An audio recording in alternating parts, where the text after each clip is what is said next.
From New York, this is Democracy Now! You've been telling us for over 3 decades of the dangers of allowing the planet to warm. The world listened, but didn't hear.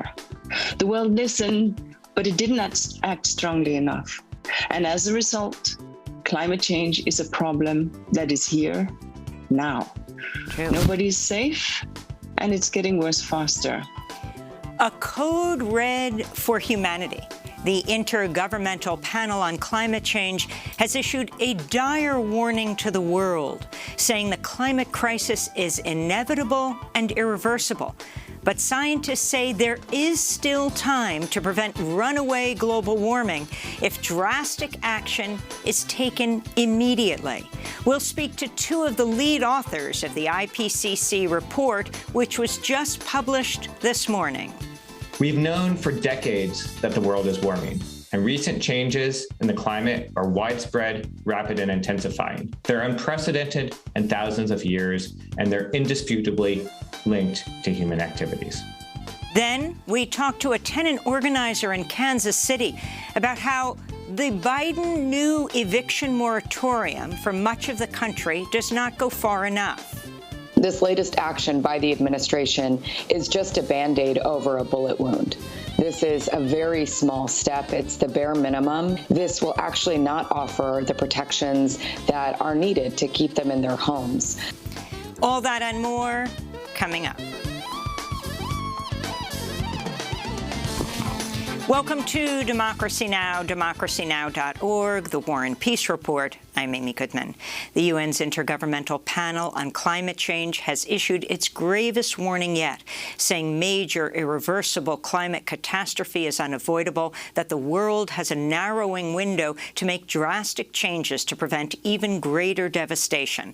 That's according to the IPCC's first climate assessment in 8 years, which shows the world is on track to surpass an average temperature rise of 1.5 degrees Celsius above pre-industrial levels, failing to meet the goals of the Paris Climate Agreement. Even if the goal is met, the world will still have to contend with fast-melting Arctic ice, sea level rise, and the warming and acidification of oceans, all of which contribute to more extreme weather events, including droughts, floods, wildfires, and deadly heat waves. The IPCC does not offer recommendations to governments, but the UN says countries need to immediately move away from fossil fuels and to stop adding carbon to the atmosphere by 2050 in order to slow or halt the most catastrophic outcomes. We'll talk to 2 of the IPCC report's lead authors after headlines. In Northern California, the Dixie Fire exploded in size over the weekend to become the largest single fire in California history, with 500,000 acres burned. On Saturday, California Governor Gavin Newsom toured Greenville, a gold rush-era town north of Sacramento, whose downtown almost completely was destroyed by the Dixie Fire. Extreme weather conditions, extreme droughts are leading to extreme conditions and wildfire challenges, likes of which we've never seen in our history. And as a consequence, we need to acknowledge just straight up, these are climate-induced wildfires. There are 11 major wildfires now raging across California and over 100 fires across 15 states, with more than 2 million acres burned. On Saturday, Denver, Colorado experienced the poorest air quality of any big city in the world as smoke from western fires filled the sky with a thick yellow-brown haze. Meanwhile, fires continue to rage across southern Europe, which is in a protracted heat wave. In Greece, thousands of people fled their homes on the island of Evia, some of them escaping aboard Coast Guard ships as a massive wildfire turned the night sky red. I am very angry. Most people here are very angry. The disaster, you can see it, right? It's huge. Our villages are destroyed. There is nothing left from our homes, our properties, nothing. Taliban has seized control of 5 Afghan cities since Friday in Afghanistan as they continue their relentless offensive. Kunduz, Saripul, and Tulakan were the latest provincial capitals to fall to the Taliban Sunday, as the militant group also makes advances in the major cities of Kandahar and Lashkar Gah. The Biden administration reportedly has no plans to change its deadline of August 31st to complete the U.S. withdrawal, though it previously did not rule out continuing airstrikes beyond that date. On Friday, Taliban fighters assassinated the government's top media and information official in Kabul. Meanwhile, the UN Special Envoy for Afghanistan said more than 1,000 civilians were killed over the past month and that the war has now entered a, quote, deadlier and more destructive phase. This is now a different kind of war, reminiscent of Syria recently, or Sarajevo in the not-so-distant past. To attack urban areas is to knowingly inflict enormous harm and cause massive civilian casualties. At least 244,000 people in Afghanistan have also been internally displaced since the Taliban offensive started in May.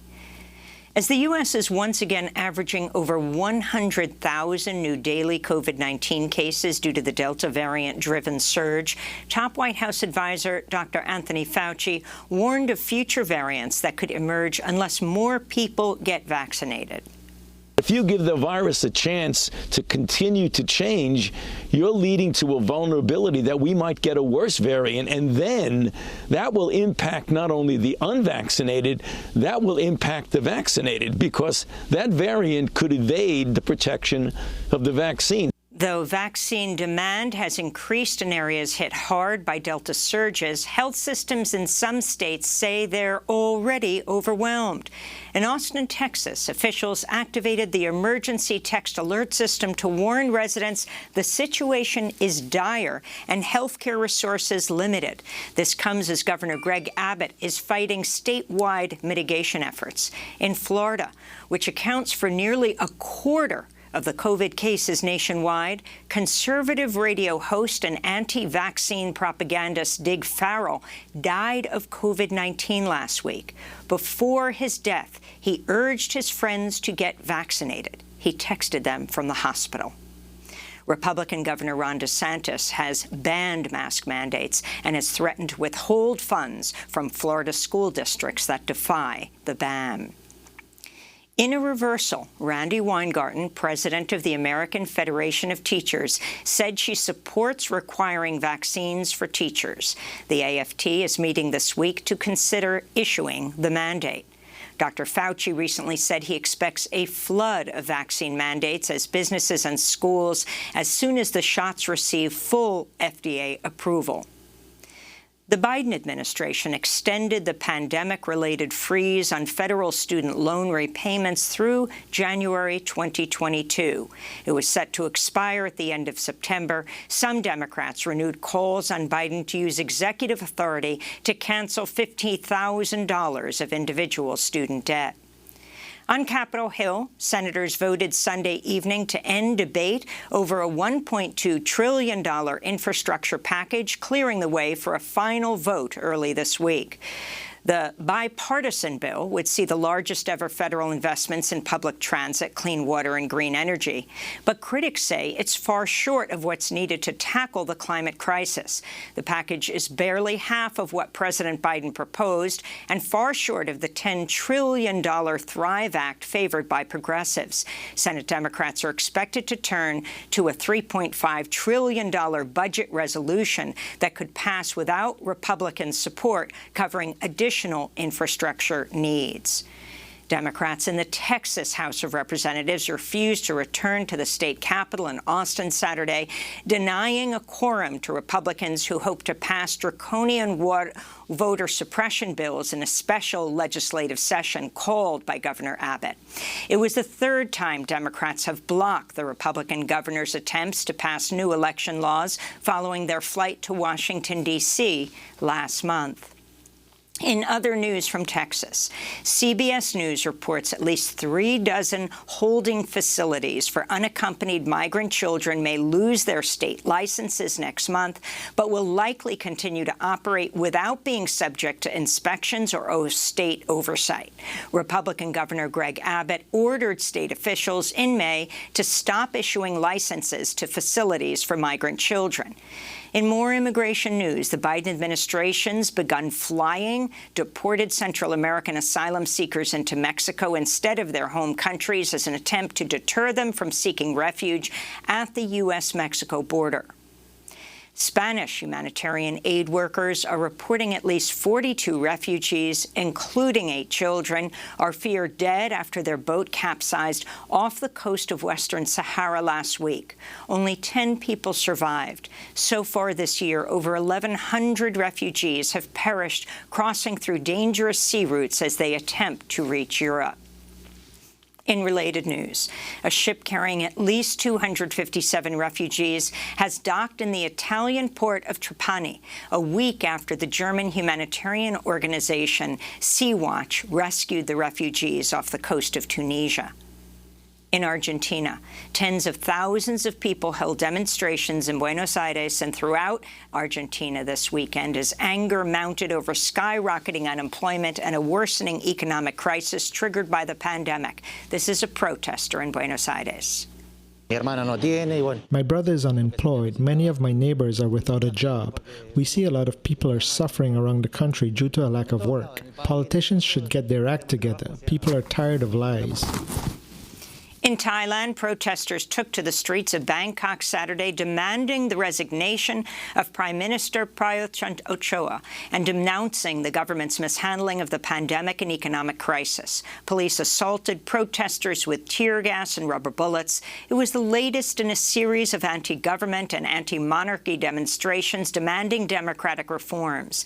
This comes as Thailand reported nearly 22,000 new COVID-19 cases Saturday and at least 212 deaths, both new records. Former acting Attorney General Jeffrey Rosen has testified that one of his deputies tried to help Donald Trump subvert the results of the 2020 election in the waning days of the presidency.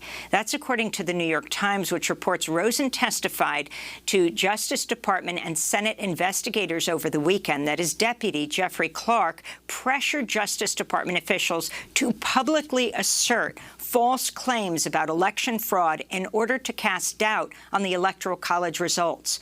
Clark's promotion of conspiracy theories was reportedly welcomed by Trump, who considered replacing Rosen with Clark as acting Attorney General. A woman who last week filed a criminal complaint against New York Governor Andrew Cuomo for sexual misconduct has come forward to share her story. Brittany Camaso, who appeared as Executive Assistant 1 in the New York Attorney General's report on Cuomo, said the governor groped her, kissed her against her will, and verbally harassed her. She spoke to CBS's News' Jerrica Duncan. Why did you file that criminal complaint with the sheriff's office? It was the right thing to do. The governor needs to be held accountable. And just so I'm clear again, being held accountable to you means seeing the governor charged with a crime. What he did to me was a crime. He broke the law. The New York State Judiciary Committee is meeting this morning to discuss potential impeachment proceedings. Meanwhile, Cuomo's top aide and fierce defender, Melissa DeRosa, resigns Sunday evening amidst the mounting scandal. And today marks 76 years since the U.S. dropped an atomic bomb on the Japanese city of Nagasaki, killing at least 74,000 people just 3 days after the world's first atomic bomb killed some 140,000 people in Hiroshima. The treaty on the prohibition of nuclear weapons came into force earlier this year, but neither Japan nor the United States have signed it. And those are some of the headlines. This is Democracy Now!, DemocracyNow.org, the War and Peace Report. I'm Amy Goodman. In its first major report in nearly a decade, the Intergovernmental Panel on Climate Change has warned the Earth could face runaway global warming unless drastic efforts are made to eliminate greenhouse gases. The IPCC said humans are, quote, unequivocally to blame for the climate crisis, which has already caused widespread and rapid changes. Scientists concluded average global temperatures will likely rise to 1.5 degrees Celsius or 2.7 degrees Fahrenheit above pre-industrial levels by 2040, based on carbon emissions already in the atmosphere. The report also warns temperatures will continue to rapidly warm after 2040 unless drastic action is taken now. UN Secretary General Antonio Guterres called the report a code red for humanity. He said, quote, "If we combine forces now, we can avert climate catastrophe. But as today's report makes clear, there is no time for delay and no room for excuses," he said. The IPCC held a news conference this morning to release the 3,000-page report, which was worked on by over 200 scientists. Inger Andersen, executive director of the United Nations Environment Program, addressed the scientists involved in the project. You've been telling us for over 3 decades of the dangers of allowing the planet to warm. The world listened, but didn't hear. The world listened, but it didn't act strongly enough. And as a result, climate change is a problem that is here now. Nobody's safe, and it's getting worse faster. We understand that climate change exacerbates already grave risks to biodiversity and natural managed habitats. Ecosystem degradation damages nature's ability to reduce the force of climate change. And as the IPCC Working Group 1 report reminds us, reducing greenhouse gases will not only slow climate change, but will improve air quality. It's all connected.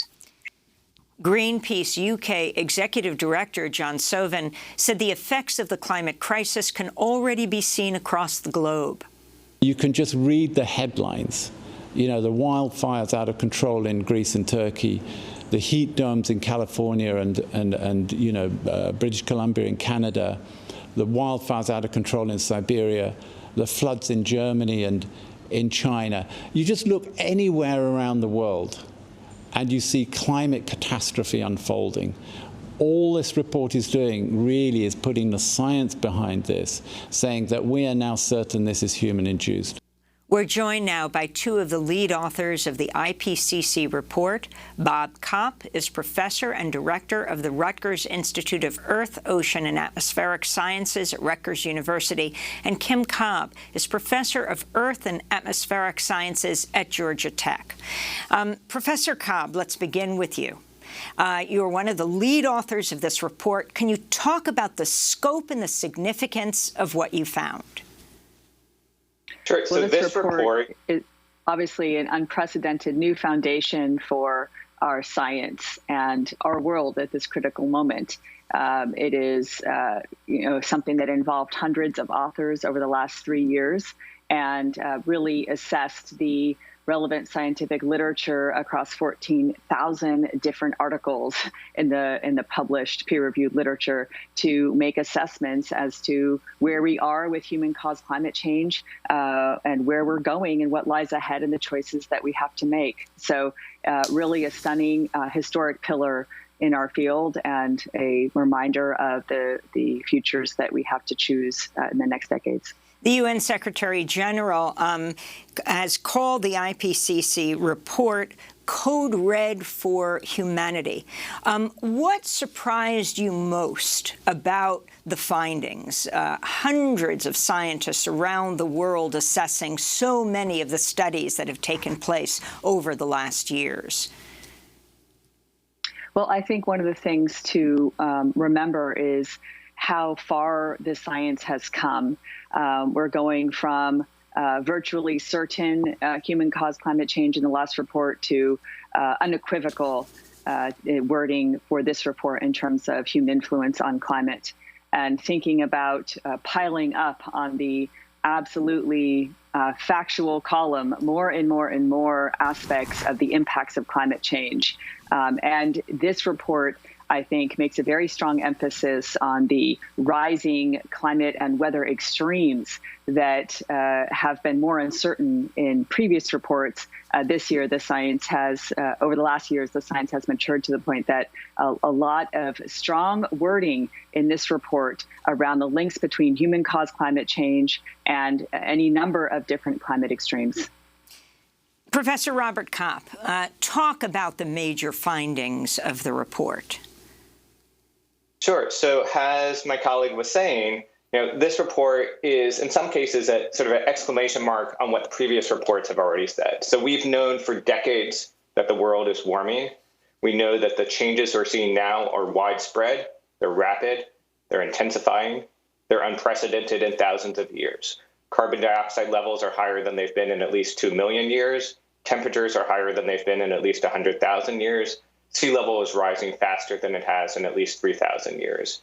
And it's indisputable that these changes are linked to human activities. And these changes are affecting every inhabited region of the Earth. Some of them are already locked in, but even for the ones that are going to respond most slowly to reductions in greenhouse gases, like changes in the ice sheets and sea level, we still have the opportunity to slow the rate and ultimate extent of warming. And other changes, like the rise in temperature, can be stopped pretty quickly if we bring our greenhouse gas emissions to net zero. What are some? Go ahead. In order to hit the ambitious target laid out in the Paris Agreement of limiting warming to well below 2 degrees C, we're going to need immediate, rapid, and large-scale reductions in greenhouse gas emissions. But the other point I want to make sure comes across, because I think you hear this a lot, is that we shouldn't be thinking about this as though there is a magic line at 1.5 degrees or at any level below which we're safe and above which we're not.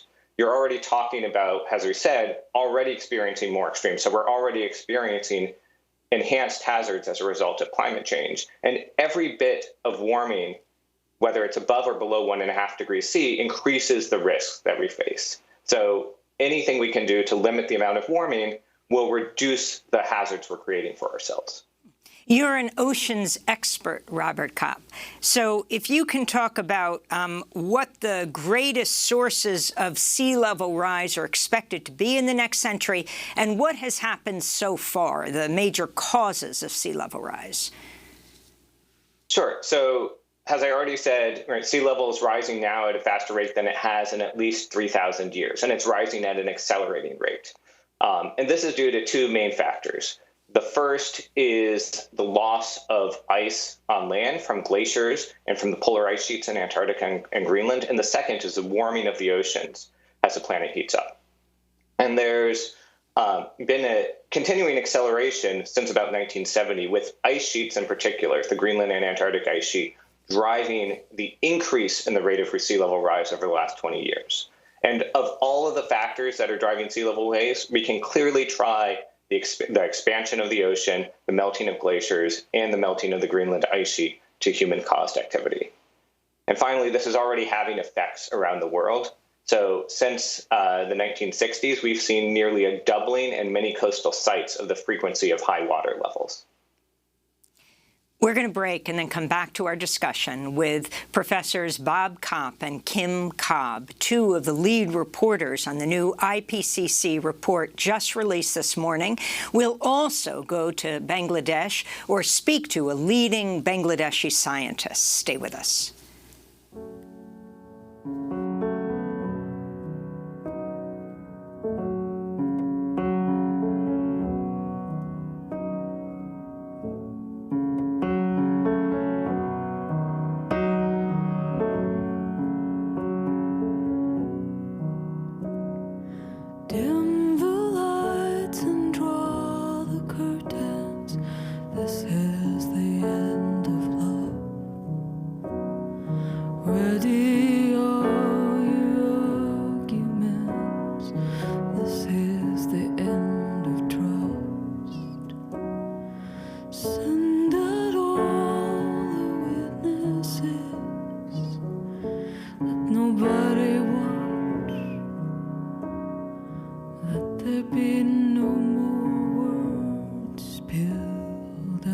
ending of what?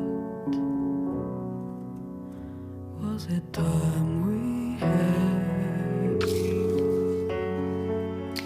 Trust by the Weather Station. Tamara Lindemann says the new album, Ignorance, is inspired by climate grief. This is Democracy Now!, DemocracyNow.org, the War and Peace Report. I'm Amy Goodman. As we turn now to Greta Thunberg, who has just responded to the new IPCC report. We have not once been treating this crisis like an actual crisis.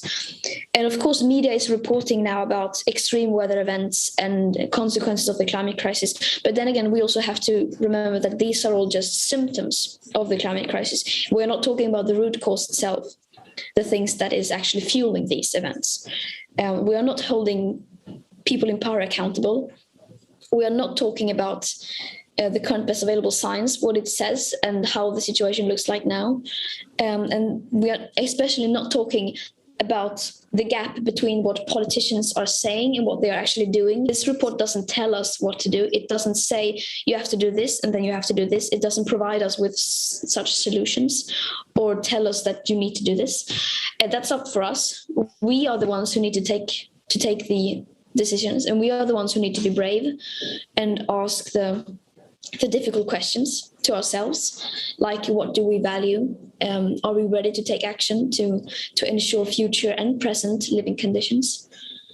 So I hope that this can be a wake-up call, and that it really gives perspective, and that it once again can be a reminder that the climate crisis has not gone away. It's only escalating, and it's only growing more intense by the hour. That's Greta Thunberg responding to the new IPCC report. She was responding from Stockholm, Sweden. This is Democracy Now! As we talk about the report, the 3,000-page report, almost a decade in the making. We are joined by two leading IPCC scientists, and we go to Bangladesh to speak as well with Salim Haq, climate scientist, director of the International Center for Climate Change and Development in Bangladesh. He's been a longtime IPCC lead author, now joining us from Dhaka. Your response to this report, Salim? Thank you very much, Amy. My response is that this report has actually ushered in what I call the new era of loss and damage from human-induced climate change in an absolutely scientifically verifiable and attributable manner. There is no question at all that what we are seeing on our TV screens across the world in terms of the wildfires, the the dome effect in the North America, floods in China and India, are now, the severity of all of these have been increased because of human-induced climate change by enhancing the global temperature 1.2 degrees above pre-industrial, and the path to keeping it below 1.5 degrees is diminishing by the hour, as Greta Thunberg said. Did anything surprise you in this report, Salim? And describe specifically what's happening in Bangladesh. So this is not a surprising report. It's an assessment of, as you've heard, 14,000 scientific papers which already exist and we've known about. It brings it all together and makes the case for urgency, I think, very, very strong. The new aspect of it, I would say, has already been alluded to by one of the lead authors, is that the science on attribution of extreme events has become a lot better. It used to be the case that these extreme weather events that we have could not be tied to human-induced climate change as they are now able to be done. So the heat dome effect in North America, for example, could not have happened without the human-induced climate change taking place. The severity of the wildfires in southern Europe would not be so severe without human-induced climate change, and so on and so forth. These events are not caused by climate change, but they are becoming much, much, much more severe because of human-induced climate change having already raised global mean temperature by 1.2 degrees above pre-industrial. So in Bangladesh, where I live, we've known this for over a decade. This is all old news. None of this is new news. It happens all the time. We are a country of 170 million people living on less than 150,000 square kilometers. on the delta of two of the world's biggest rivers, the Ganges and the Brahmaputra, and also susceptible to major cyclones coming in from the Bay of Bengal into hitting our country. So we've seen just a year and a bit ago, a super cyclone hit us called Amphan in May of 2020. It became a super cyclone while it was in the Bay of Bengal because the sea surface temperature was 2 degrees above normal. In past decades, super cyclones of that magnitude have actually killed hundreds of thousands of people. The good news is they don't anymore. Bangladesh has probably the best cyclone warning and evacuation system in the whole world. 3 million people were evacuated and took shelter, and the death rate was in the few dozens of people, most of whom were fishermen who were out at sea and didn't get back to land in time. 3 million people on land took shelter and survived. But nevertheless, the cyclone did a lot of damage. People lost their homes, their crops, their livelihood, infrastructure. So even though the death rate has been brought down considerably, the destruction was not able to be prevented. And there'll be more of that coming in the future. Salim ul-Haq, the biggest greenhouse gas emitters are China and the United States. What do these two countries have to do? These two countries are the key. The United States is still, even though China is the biggest greenhouse gas emitter now, the United States is still cumulatively the biggest contributor to the fact that we now have global temperature above 1.2 degrees centigrade. So both these countries are going to have to step up their game, and to me, they are key. If they can do it, everybody else will follow. They've done some, one must give credit for that, but they haven't done enough. And hopefully this report will spur them on to take even faster, more drastic action to wean themselves off fossil fuels on coal, petroleum, and natural gas as quickly as possible and segue into a cleaner energy world of renewable energies like solar, wind, together with storage, which is a key factor in utilizing these intermittent energy sources like wind and solar. With these three technologies, we should be able to wean ourselves off fossils very quickly and go into a new world based on renewable energies. The faster we do that, the better off everybody, including Americans and Chinese, will be. America and China are also quite vulnerable to the impacts of climate change, as they just found out in the last few weeks. So they're not going to be able to adapt as quickly either. So the sooner they can reduce their emissions, the better. And the rest of the world will follow. They are the two key players. Let me put this question to Robert Kopp. You have these massive issues of extreme weather. You have the western wildfires, California, Oregon, Washington, and yet it's Denver, Colorado that experiences the worst air quality in the world of any major city this weekend because of those fires in the West. You have the fires in Greece, the flooding in Bangladesh, where Salim ul-Haq is. Is this the best we can hope for in the future? Is there any way to even mitigate against these kind of extreme weathers? Is this as good as it gets?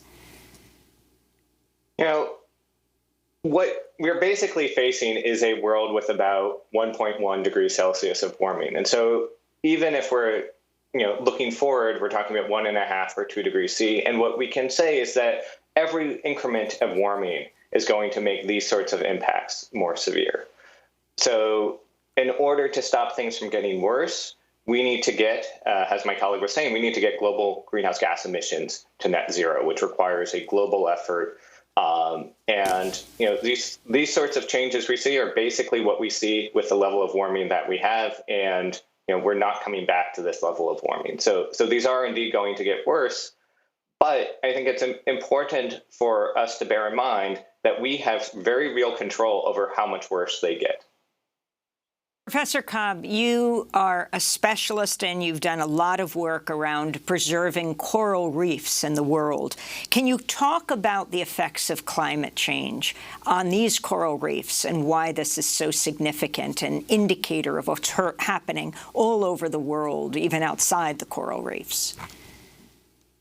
Yes, the report flags as an incredibly vulnerable ecosystem to current warming levels as well as future warming levels.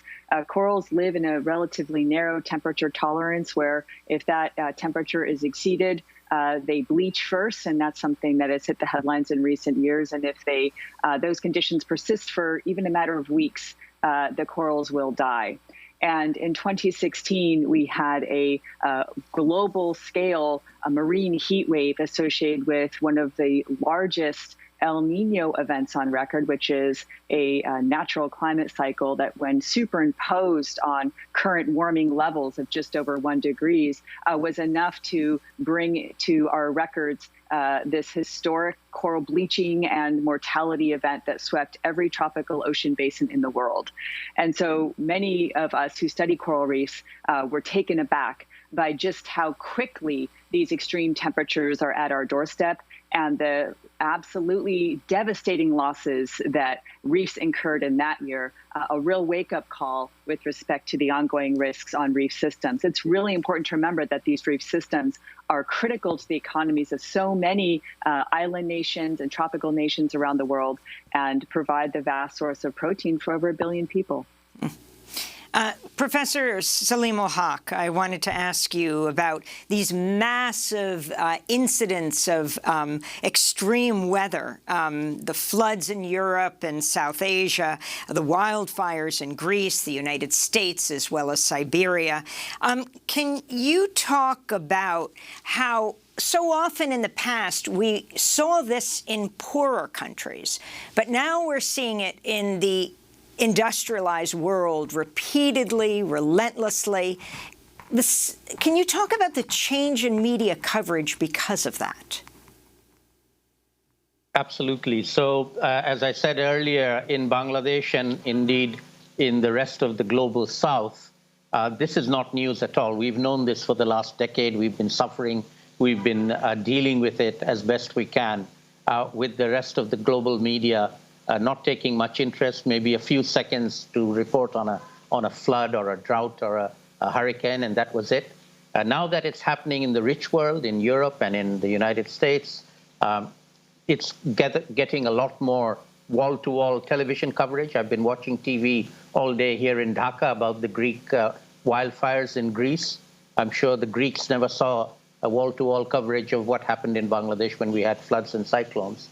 So that's a good thing, you know, in everybody now realizing we're in the same boat and facing the same storm, even if we're not all in exactly the same kind of boat. But one of the interesting issues here is what the rich countries can actually learn from the poorer countries like Bangladesh.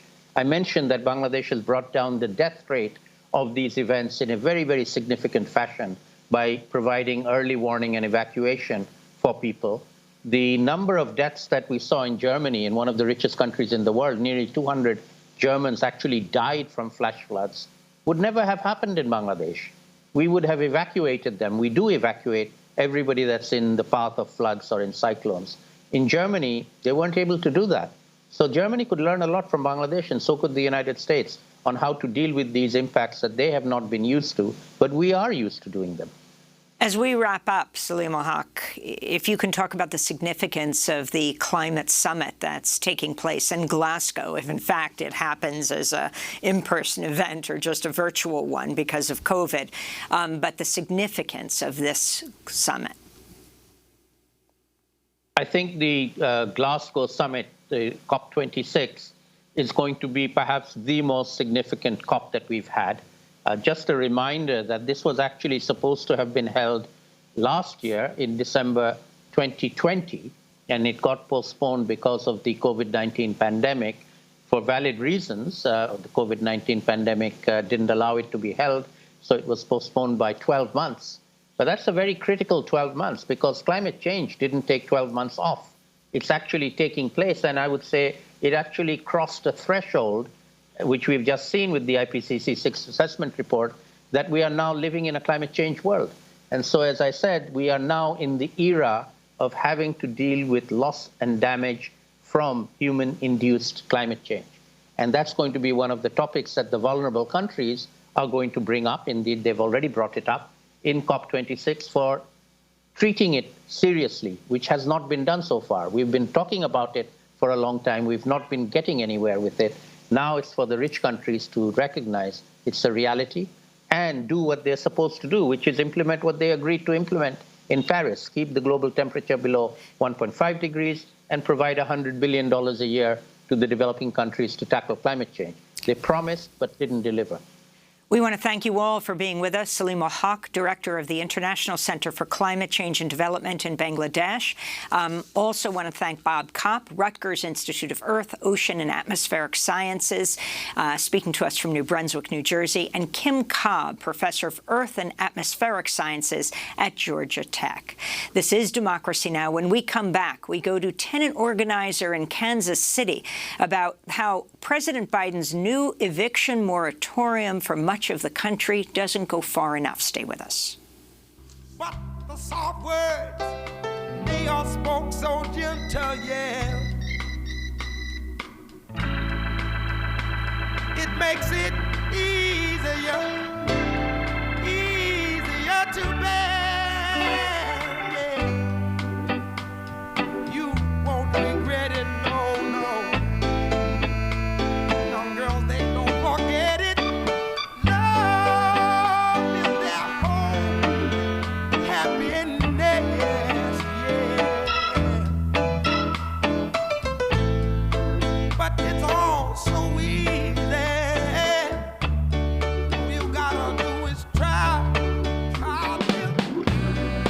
Try a Little Tenderness by Otis Redding. This is Democracy Now!, DemocracyNow.org. I'm Amy Goodman. Landlords in Georgia and Alabama have asked a federal judge to block the Biden administration's new 2-month moratorium on evictions. The new CDC moratorium covers areas of the United States where there's substantial or high spread of the coronavirus. That's about 90% of the country.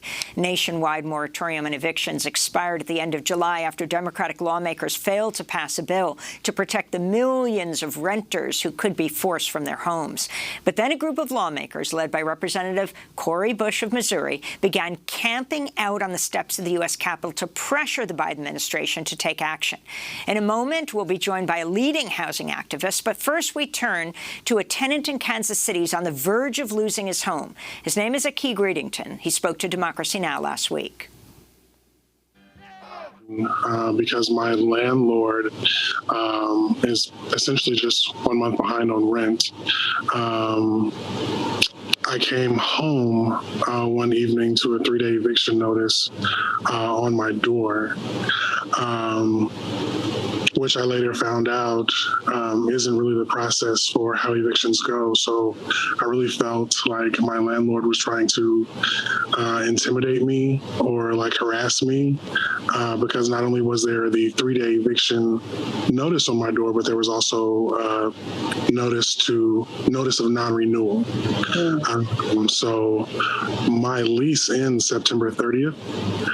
So whether I get the funds or not, I still have to be out of here. I ended up behind not only with rent, but utilities and I mean, really just kind of life in general, just through mental health surrounding the pandemic.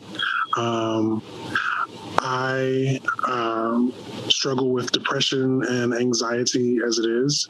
That on top of a lot of the racial trauma we've been enduring, as well as a lot of the misinformation and just the way people are treating each other just kind of compounds and adds to this energy. For me, I just became extremely overwhelmed. And my leave was unpaid. So I just kind of got into a position where I fell, behind. So I've tried to make a payment plan. I informed them the very first day when I started working and that I just need time. None of those things really made a difference. And it was very frustrating for myself to be someone that, aside from my leave that I took, I'm someone that works full time. I'm someone that pays my rent on time every month. And the first time I have any sort of an issue at a time when the world is dealing with something unprecedented, it just made zero sense to me, like very unempathetic, that you can only be concerned about money at this time. It's definitely a high anxiety moment because I don't have a mom and dad that I can call to, go stay with or ask for money or anything like that. I actually have my dad's ashes, and one of my big concerns is, if I get kicked out on the street, like, what am I going to do with my dad's ashes? And I think those are things that these landlords don't think about when they make these decisions from these boardrooms, is the real effect that it has on people. That's Key Greedington speaking to Democracy Now! From Kansas City about his fight to stay in his home. He says he doesn't have a father or mother to just go live in their house. In fact, he has his father's ashes with him. We're joined now by Tara Raghuveer, director of KC Tenants, which is a grassroots tenant-led organization in Kansas City, Missouri, which is also the Homes Guarantee campaign director at People's Action. We thank you so much for being with us. Let's continue with Aki, to use him as an example to understand what's happening right now.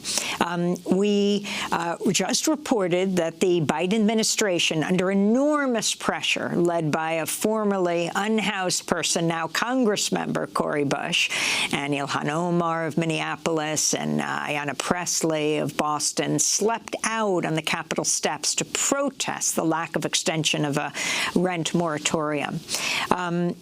So they got that extension ultimately, but it's not for the entire country. And what does it mean in Aki's case? How is this playing out on the ground for millions of people, Tara?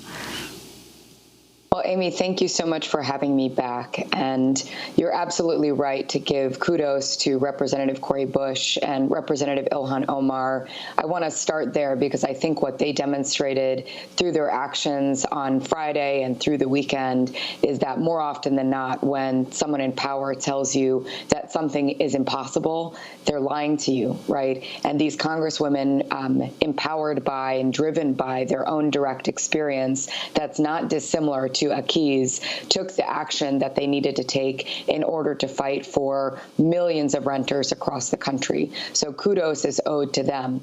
And this latest action by the administration is just a Band-Aid over a bullet wound. This is a very small step. It's the bare minimum. And for many tenants, including Aki, this will actually not offer the protections that are needed to keep them in their homes. Aki tells us in his story that he's at risk of eviction, but currently his landlord has just threatened him with legal action. That means that he's putting notices on the door and harassing Aki to tell him to get out. He's actually not even using the formal eviction process. And we see this so often, that tenants are displaced even outside of the court's purview. And then the other thing that Aki tells us is that his lease is just not going to be renewed, right? So his landlord will be able to get around this eviction moratorium by, instead of evicting him for back owed rent, which is what's protected at the federal level, evicting him for possession of the property. And that eviction is actually not banned by this eviction moratorium. And therefore, Aki is one of millions of tenants who will be evicted because their landlords will unfortunately exploit this loophole. What's happened to the billions of dollars under COVID relief that were allocated to deal with these crises? To put it bluntly, rental assistance has been a disaster, and the tenant movement knew that it would be, right? Last March 2020, we were calling for rent and mortgage cancellation, and we worked very closely with Representative Ilhan Omar and her team to introduce that legislation to Congress. That would have been automatic, and it would have been universal. Rent and mortgage cancellation would have canceled all rent payments. It would have made the rent, back owed rent, uncollectible and unevictable. And then landlords could apply directly for the relief that they needed that would be conditioned on a set of tenant protections. Now, instead of any of that, we have a bureaucratic, non-automatic, means-tested program in rental assistance, and the money is not getting to the tenants who need it. Not only is it a major bailout for the industry, a lot of governors like ours in Missouri are just sitting on money. Our governor, Mike Parson, is sitting on $250 million that are not getting to tenants who need it across his state. Our city in Kansas City has closed down their rental assistance applications, even though they are sitting on the second round of the emergency rental assistance money from the federal government. And at this point, a lot of tenants, of course, are facing eviction before they've ever had a chance to access that funding to stay in their homes. But why can't you get that freed up? How can they be closing? How can they not be giving it out? I wish I had the answers for you, Amy. We've been asking everyone who will talk to us, but unfortunately, when policy is made in this way, when the federal government is handing money down to states and localities, that money becomes political really quickly, right? We saw that money get held up at the state level, at the county level, and at the city level as people played political games with other people's lives, right? And unfortunately, now it's too little too late for a lot of the tenants who were most at risk or most urgently at risk. They will be displaced, or they've already been displaced before they can ever access those funds. So let's be clear that the moratorium on evicting renters actually began under Trump, and then Biden re-extended it. And now, only because of enormous pressure, has come up with a kind of new one. So given that it was established under the former president who is a developer, what do you see? Who does it actually protect? And how many people are going to lose their homes, do you predict, Tara? The timing of the Trump moratorium is notable. Trump, the developer-in-chief, right before his reelection, which was ultimately unsuccessful, issued this federal moratorium. It was September 2020, and it was, crumbs that he was throwing at poor and working class people to try to win some votes, right? It was a political move. The policy was never well written. From the beginning, it was extremely flawed. It was not written in a way that was actually going to keep the majority of poor and working class tenants in their homes. It only protects against evictions on the basis of rent, meaning that landlords from the beginning have been able to exploit those loopholes and start evicting people for other reasons, lease violations, for the possession of property, just not renewing leases as a way of getting people out. Also, this policy was never automatic. So it didn't just ban evictions. It said, here's a form that tenants have to fill out to apply for protection. But that requires the tenant to know that this protection exists. So tenant organizations like ours worked overtime to make sure that the information on the moratorium got out to people. And still, there are a lot of people who never got that information. Fundamentally, the Trump order the Trump order left so much discretion up to local judges that many courts just kept the eviction dockets open and continued evicting people. And it's important for people to note that the Biden order that was issued on Tuesday is actually, in many ways, more restrictive than the Trump order was to begin with. Meaning, what does it leave out? Who does it leave out? So it's not automatic. It doesn't apply to every eviction, and now it's limited to geographies that are distinctly impacted by the Delta variant and by spiking cases. But if case numbers go down in a given geography for a 14-day period, the protection could expire for that locality, for that geography. So, Tara, you are the director of KC Tenants, which is a grassroots tenant-led organization in Kansas City. You engage in a lot of eviction defense. What does that mean, and what are you doing now? For the better part of the last year, we have had to take matters into our own hands and disrupt evictions by any means necessary. And this is only after months of advocacy at the local level, at the state level, to try to get our courts to close down, to try to get the state to cancel rent. ultimately we were unsuccessful, and the people in power were not listening to the people. And so July of last year, I think, was the first disruption that we attempted in the downtown courthouse in Kansas City. We had people go into the courthouse and verbally disrupt. We had people on the phone lines because evictions were also happening by conference call. And then we iterated on those tactics over the course of several months, ultimately culminating in what we called Zero Eviction January. It was the dead of winter. It was cold. COVID numbers were spiking. And we decided that we were going to try to shut down every eviction in Kansas City for the month of January. And ultimately, we were successful. We interrupted over 90% of the court's attempts to evict people that month. So you have Kansas City now, metropolitan area, reporting 1,115 new COVID-19 cases on Wednesday, the highest daily number since January.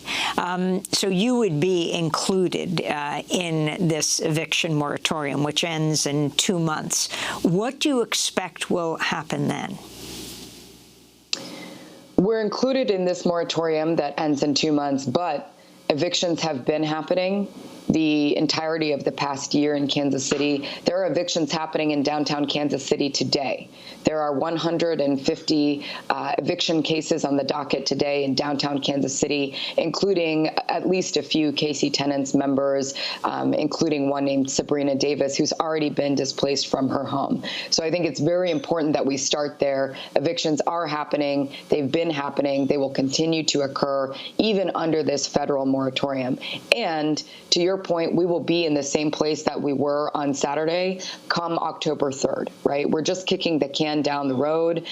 We in the tenant movement have always known that an eviction moratorium was not going to save us. We actually need, and the Biden administration and Congress need, to confront this system that commodifies one of our basic needs, which is our homes, and tells us that our homes are just someone else's investment. With every eviction that we allow, whether it's during a pandemic or not, what we are doing is prioritizing one person's profits over another person's life, and that is not okay.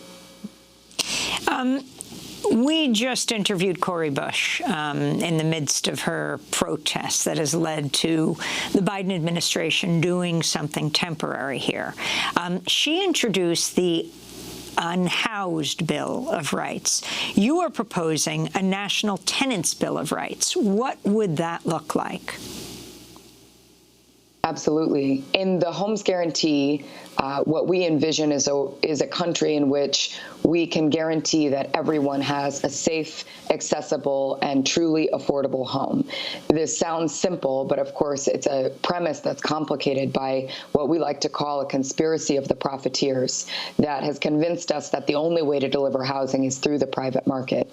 Now more than ever, now when the federal government is moving hundreds of billions of dollars in a bailout to the rental industry, what we need is a correction of the power imbalance between landlords and tenants. Tenants need more power. They need more control over their homes, over where they live, how long they get to live there, over their choices in the rental market before we fully transition away from the market model, which is ultimately the goal. So we in the Homes Guarantee campaign have envisioned a National Tenants Bill of Rights. But importantly, actually, before we go to talk to anyone in D.C., even our closest champions, what we know that we need to do is build the power in the field to win a National Tenants Bill of Rights. We actually can't exist in the realm of message bills anymore. It's not going to cut it. We learned some hard lessons during the fight for cancel rent about that power that we do not have to win what we need yet. So currently, we're in the process of the largest field operation that the tenant movement has ever seen. We're attempting to engage over 1 million tenants in the process of writing their own rights into existence. And through that process, we're hoping to build the power that we will ultimately need to not only introduce a National Tenants Bill of Rights that's written by us, but also win that National Tenants Bill of Rights to correct that balance of power in the direction of the tenant. Tara Raghuveer, director of KC Tenants, which is a grassroots tenant-led organization based in Kansas City. She's also with People's Action. To see our interviews last week with Congress members Ilhan Omar and Cori Bush, who both slept outside on the Capitol steps to demand the Biden administration reimpose the rent moratorium, go to DemocracyNow.org. I'm Amy Goodman. Stay safe, protect yourself, your family, community, wear a mask.